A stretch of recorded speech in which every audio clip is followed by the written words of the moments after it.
Hey y'all, welcome back to my channel. It is your girl Sweet Tea here, about to recap the latest episode of the Real Housewives of Salt Lake City. Let's go ahead and get into it. So it's day 2 of the yacht trip, and Bronwyn, we see you sleep on the upper deck, girl. Why are you sleep on the upper deck? Okay, and it turns out because things are not good between her and Brittany. I forgot that they beef like the night before, and it was also sharing a room. Whitney and Heather also like recapped last night everything that happened in confronting Lisa. And Lisa feels like no one had her back. And when she said that to Meredith, Meredith felt very, very offended because she's like, baby, listen, I had your back. I have defended you. It might not be in the way you wanted me to do it, but baby, I did it. Angie is back from the dead, and when Lisa comes out, baby, the whole vibe changed, and also like everyone basically left to go inside except Brittany. Now Bronwyn is on the top deck, remember, still. And while they are mid-deck, Lisa and Brittany, Bronwyn can hear everything said upstairs. She can hear everything. So when Mary and Angie went to go check up on her, she was like, okay, y'all, let's go ahead and move because they are sitting right under me and I can hear every single word. So they moved downstairs. And Mary asks Bronwyn, like, hey, what happened, you know? And she recaps last night and how she slept on the boat on the upper deck. Now, the ladies are now coming together to have breakfast. And when Lisa, again, comes out, her and Brittany, baby, the vibe changed. That says a lot. That really, really says a lot. Heather says it's time for some island fun. And Bronwyn says, Mary, you know, since you was so nice to Angie, you know, mind if I stay in the room? And Mary said, no, baby, absolutely not. 2 is company, 3 is a crowd. And it was so funny. She was like, baby, you need to go back to your room and go sleep over there with Brittany. Brittany says she don't mind. Brittany says she actually does not mind sharing a room with Bronwyn, even though they had a disagreement. Bronwyn was like, well, I don't know. I can't trust the sheets. The sheets questionable because you had men coming in and out the room. And Brittany like, what? I didn't have nobody coming in and out the room. But then when the producers flashed back, you could see that, you know, some of the boatmen came to go check out the AC or this, that, and the third. Remember, she won a little tour or whatever and whatnot. Listen, Brittany denied it, okay? She said there's nothing going on like that. Lisa's like, who cares anyway? It's clearly the man is not interested. Don't do this to people behind their back. And Bronwyn was like, did I not just hear you and Brittany talking shit about me? That was behind my back. So while they arguing, Mary says, you know, it would be nice if Angie got back sick at this moment so we can get out this room, all right, really quick. And where it's quiet, we can go back to the room. Mary is a good kiki. Y'all know I'm only here for Mary. Angie then says, you know, what you said about Todd and your friend, you know, how they were kissing while he was farting, that's very too specific, by the way. Because that lets me know, you know, he is an older man. Maybe he can't hold his gas like that. Maybe he can't hold his gas like that. That was very, very too specific. Bronwyn then confronts Lisa about, you know, what she said to Angie and Angie about Todd. And baby, Lisa admitted to it. Lisa admitted to it. And Bronwyn was like, F you. Like, how many times I gotta ask you to stop talking about my family? You know what? Let me tell you something, Bronwyn. The reason why she keep talking about your family is because you haven't whooped her ass. And when I say whooped her ass, not necessarily physically, verbally. You need to read her down to the ground where she don't want to say nothing else on you, let alone your family. See, I've never had to have reoccurring conversations on a lot of things because it took that one time for me to let you know, like, hey, this ain't what you want. This ain't what you want. This ain't what you want. Y'all already know I told y'all, talking about somebody's husband and their kids are fighting words. People are sensitive about their spouses, which they should be. Because quiet as it's kept, nobody truly know the ins and outs of you and your man but you and your damn man. I don't care what you think you see. You only see a snippet. You only see a snippet. We only see a snippet of these housewives and their homes with their husbands. We only see a snippet. And you can try to draw like a conclusion based off the little bit of footage that you get. But baby, they live together 365 days a year, God willing. Ain't no... Y'all would never know the capacity. We will never know the capacity. I would never know the capacity of your marriage, her marriage, they marriage, who marriage, because everybody marriage different. What you accept in your marriage, sis, probably ain't going to be some things I accept in mine. Do we judge? No, because your marriage is your marriage, your man is your man, your problem is your problem, and mine is man. Mine is man. Now, we can go tit for tat on a lot of things. But that ain't going to resolve nothing. Let's just go ahead and keep it nice, keep it cute, keep it clean. We ain't even got to go there. Just keep it on me. See, I can keep it on you. Keep it on me. Keep it on me. Because, baby, trust me, I could really say a lie without even bringing your kids or your spouse nowhere in it. I could just keep it on you just about real basic shit.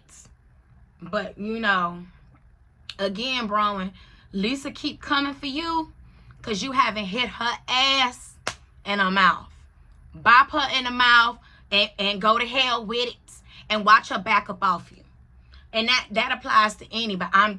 Y'all, that applies to anybody, even in corporate. You better send that email. Or say in the team member meeting, if anybody have an issue with how I do things, you can reach me at blah, blah, blah at blah, blah, blah.com and we can schedule a conference. Go ahead, mark your calendar and we can schedule a conference so we can resolve this reoccurring one-sided issue. Watch you not get one email. Watch you not get a single email and they back up off you. Because if you want to, we can bring here. I don't do that passive aggressive. I'm very much forward. What's up? What you got to say? We ain't got to do these innuendos. We ain't got to do these double entendres. What you want to say? Let's say it. We all grown. Nobody... come on. Like, nobody can... What you gonna do? What you gonna do? Because trust me, these words is gonna hurt you more than my physical can ever do. And I know this to be true. So, Mary says, you know, that's embarrassing. I don't know which part would be worse, like the cheating or the farting. And I ain't gonna lie, Mary, I'm with you. I would be very embarrassed. I say that, don't fucking embarrass me out here in public.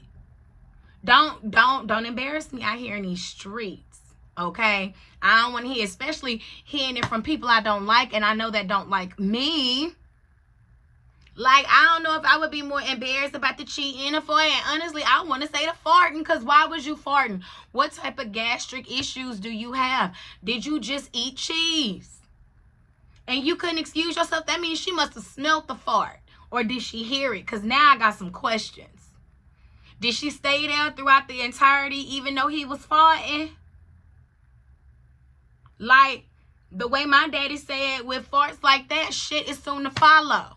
So, was he just constipated? Was that the prelude before he went to the restroom to do a number 2? You know what? We getting too much in it. We getting too much in it. Now, the ladies are getting dressed for some fun in the sun. And Mary is having the hardest time trying to put on this poncho. She should have called for an assistant, okay? Bronwyn is back in the room reflecting on the conversation that she had with Todd and how he knew they would get into it. And he was basically told her, like, baby, if you and Lisa get into it, please don't bring it back here. I don't care. I told you I wouldn't piss on her if her brain was on fire. Please don't let me know every time. Protect my mental health. I ain't got to know about it. You deal with it. Because I told you not to go there and deal with it in the first place. So Bronwyn was like, you know, F it. The only way I know that's going to upset this person that's trying to like get a reaction out of me is to go out and have a good time. So let me go have a good time. They get on the boat and they go to like this little island. And as the ladies are getting into the water, Angie apologized to Bronwyn for not saying anything to her sooner. And Bronwyn accepted. She understands it. Snorkeling looks like so much fun. However, I'm scared about having the goggles cover my nose and I only breathe through my mouth. Like, I don't know if I'm...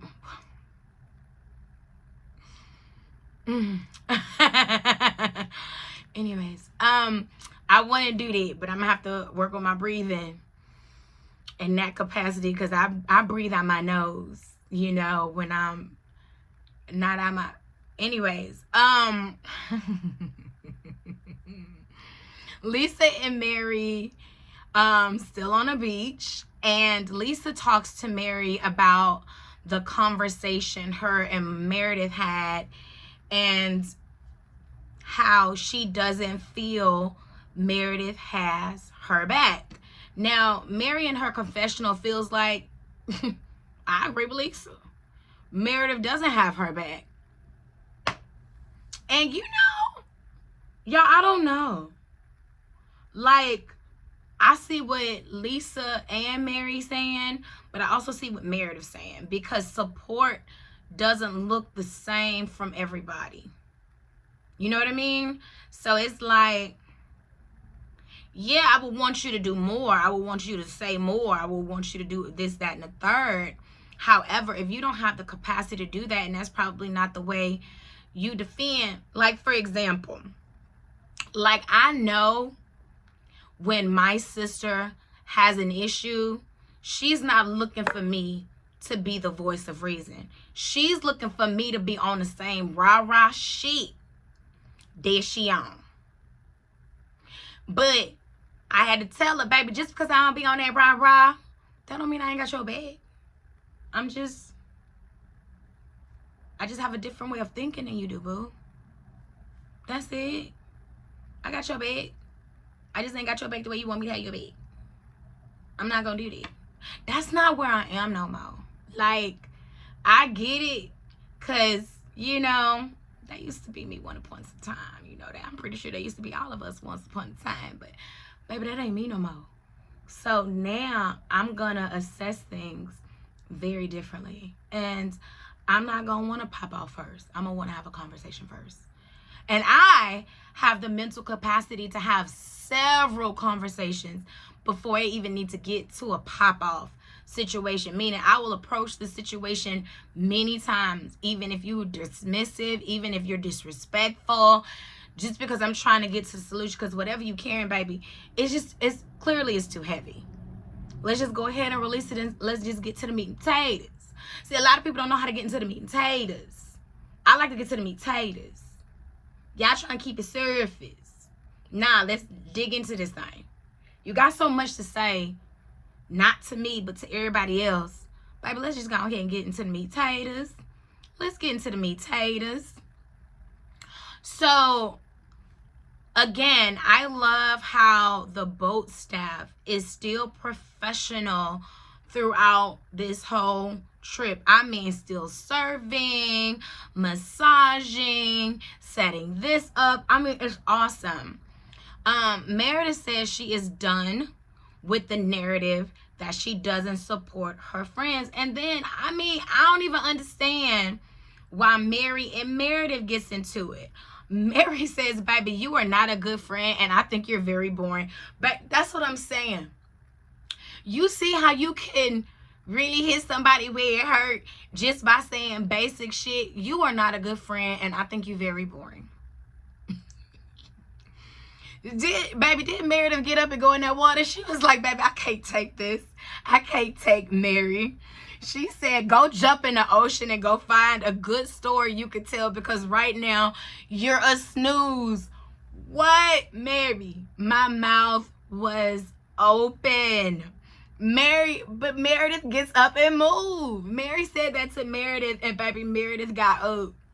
Meredith got up. Heather says, you know, her and Bronwyn had a really good time swimming and being with the stingray and things like that. And they started playing games in the sand. It's called necking off. Now, I've never heard of this, but I want to do it. But I think y'all played the game kind of wrong. Now, mind you, I've never played the game, but it seemed like y'all did it different than what the dude said. All right. So it sounded like you were supposed to set up your drink right here. Y'all, I always got these candles because don't worry about these in my business. You're supposed to set your drink right here while you start here. Okay. Now, in my mind, the way I would want to play the game with my friends and family, first of all, we already tipsy. Already tipsy. You would run down the drink entirely. And then that's when you get to run back. You don't just take a sip and run, or take the glass and try to drink while you run. No. I need you to run down the whole thing. Put the glass or the bottle back so we can see it's empty. And then you run. Because running back after you down all that, that's going to be the funny part. That's when people going to probably be running and slipping and sliding all down the sand. That's what I want to do. Matter of fact, I'm going to do it in the summertime so I can get that water slide thing. So you got to like maybe take a drink, slide down the slide thing, not run. Because if you run, you might bust your ass. And I don't want no broken legs. So I want y'all to slide down the slide thing, drink a drink, and then try to slide back. That would be funny because I did that before, and it was funny as hell. We didn't neck off, but we did the slide, and half of us couldn't even make it down the slide with our further assistance on my water. And that right there was a damn key. Trust me, do it like that. The ladies arrived back to the yacht to get ready for dinner, and Angie and Bronwyn looked so cute in these costumes. No lie, if Bronwyn would have came and asked me to do that, I would have been so down. I would have been so down. I think that is too funny, too cute. You know, just a little light humor. I love it.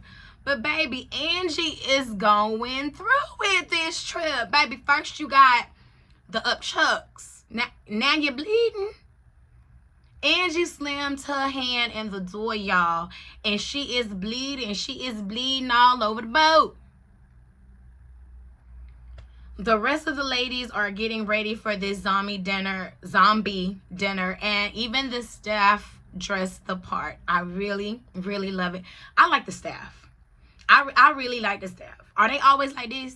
See, that, how they act, how they served, how they maintain professionalism, and a little bit of comedy there, it makes me want to watch their show. Good job, bravo. Never seen the below deck people on the Mediterranean Sea. Whoever see, you see me. Never seen it, but it makes me want to watch an episode. So Heather asked if anyone, checked back in with their families at home. And Bronwyn was like, yes, I did with my husband and child, and I told them what was happening out here. And of course, they wasn't happy about it. Now, do I believe that Bronwyn called her husband? Maybe. Even though he said don't call her with that BS, maybe, because, that's still supposed to be your comfort in some type of way. I call my man every time I'm inconvenienced, every time I'm having a bad day, every time I'm in a bad emotion. Like, he is my first line of defense. Even when we talk about things he don't want to talk about, and that's rare. It's only one person he do not like me to talk about, and it's this old girl that I can't even say I used to be friends with, but baby, that would get his blood boiling. Even though he said no, he gets very, I'm like, hey, she didn't even do nothing to you. Like, where's all this coming from, honey? Come on. But he ain't trying to hear it. Okay? So much so, like, I don't even bring up his name no more. I'm like, you know what? I even told him, maybe I just need to keep this to myself.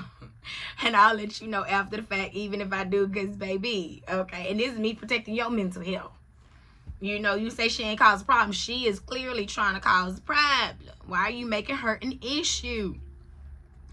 So I do believe in, like, some form of fashion that she probably did, you know, call her husband to unload, vent, and get some type of emotional support. Heather said, you know, even about the kissing and the farting, and Braun was like, yeah. Braun was saying she don't understand why, you know, her husband continuously be a punchline. And she even started crying, you know what I'm saying? And Lisa said, you know, I won't do it again. I hate the fact that she even brought this up. Now, dinner is being served, and Brittany gets up to throw up. What the fuck is going on with these ladies on this boat? But when she comes back, she takes a shot of tequila. So Meredith is like, if you just threw up, if you're not feeling your best self, like, why would you take a shot of tequila? No lie, I understand Meredith's question, because, like, I'm in confusion. Are you sick or are you not? Like, where did this upchuck come from? But Brittany, of course, was like, well, why do you care? Like, we're not friends. We do not get along. Why do you care? Then she says, you know, something came across my TikTok about Seth possibly cheating and that he has a mistress. Meredith was like, it's not true. That's your man. And then Meredith throws her hat at her. Meredith, why do you keep throwing things at Brittany? You need to stop. You need to keep your person, your product, anything in close proximity to yourself. Because I understand that y'all can't sue each other, but baby, something needs to be done.